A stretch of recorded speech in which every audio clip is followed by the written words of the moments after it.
네, 화요일의 책걸 피하면 함께하겠습니다. 매주 화요일 한정환 작가와 함께하고 있죠. 어서 오십시오. 네, 안녕하세요. 네, 오늘 어떤 책 준비하셨습니까? 자, 이번에는 200세 시대가 온다라는 책을 소개해 드리겠습니다.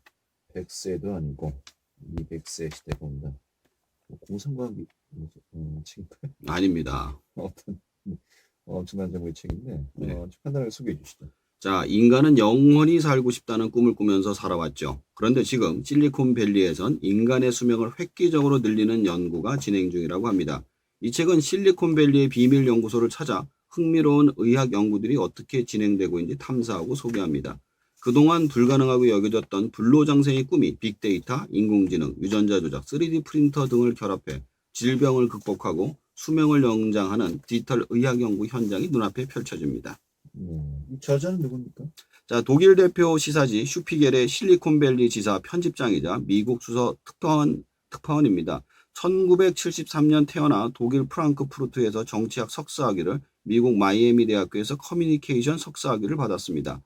2012년부터는 샌프란시스코로 거점을 옮겨 컴퓨터공학과 생명공학 등 첨단 기술의 발전에 따르는 기회와 위험을 비롯해 디지털 혁명이 사회, 정치, 문화 전반에 끼치는 영향에 관한 기사를 쓰고 있습니다.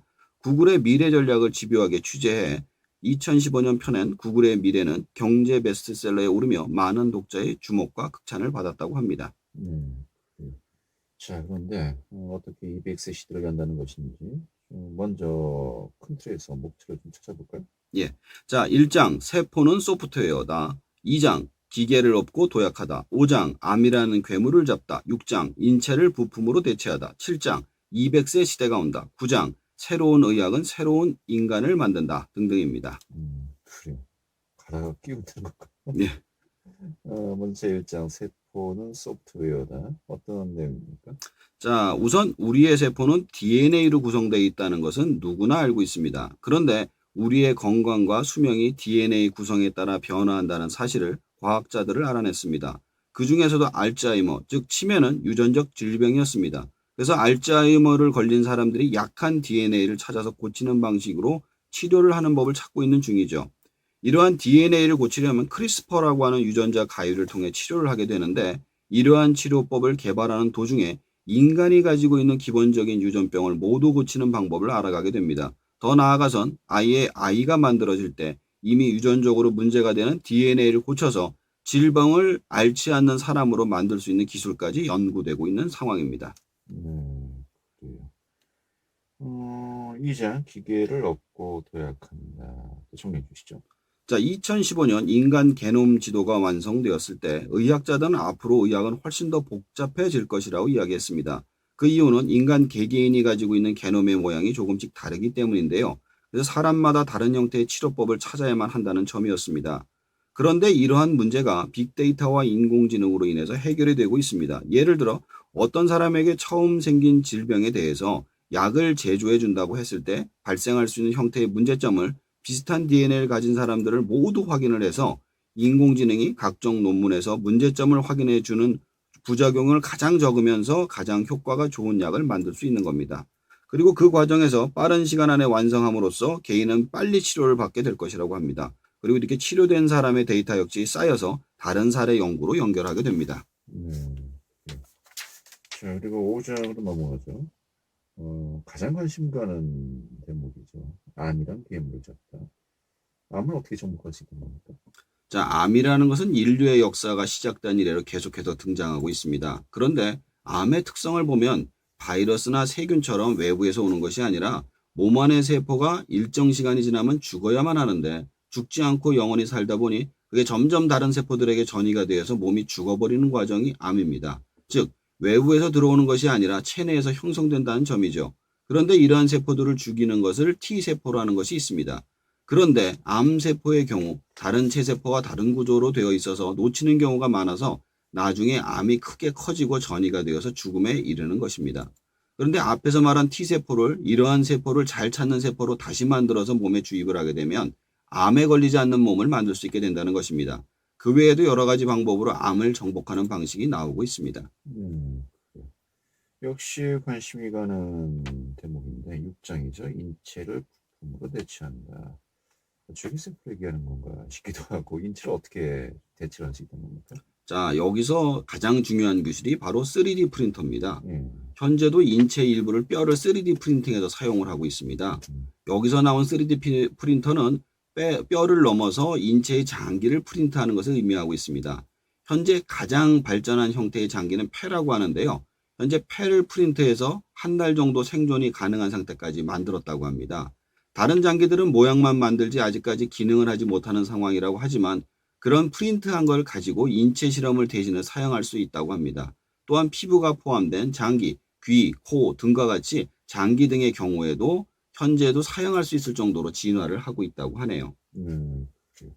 자, 그리고 이런 모든 것들을 종합해서 또 정리한 것이 200세 시대가 온다라고 결론을 내린 것 같은데 7장이죠. 어떤 또 결론을 내리고 있습니까?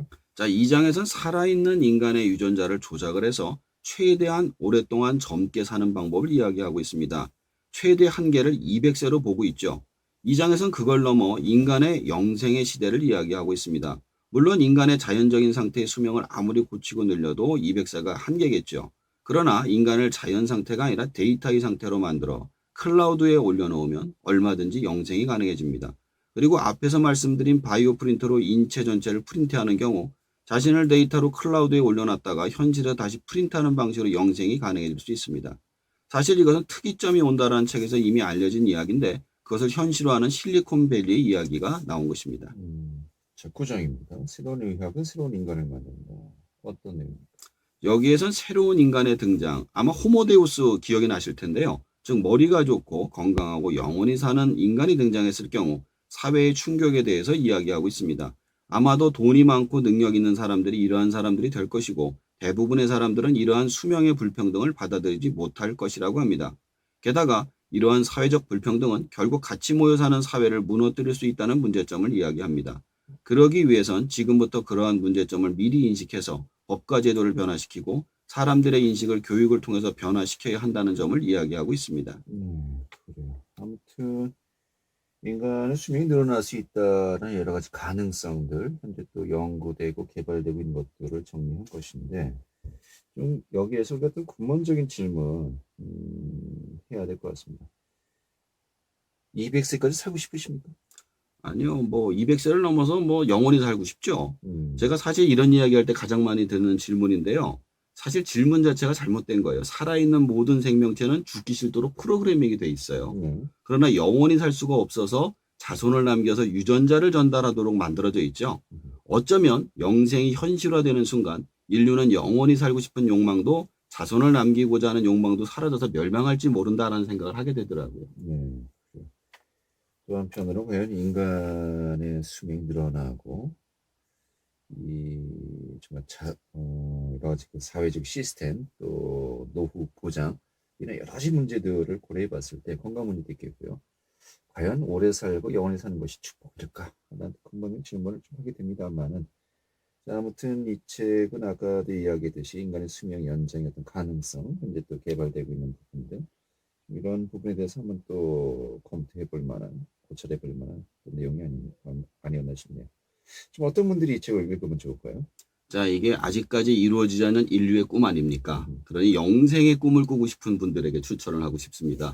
아마도 우리 세대에는 이루어지지 않지만 한 2050년서부터는 조금씩 가능해진다고 하니 한번 읽어보시면 재밌을 것 같습니다. 알겠습니다. 앞서 이야기했습니다만 2050년에 가능해지면 이게 과연 축복일까?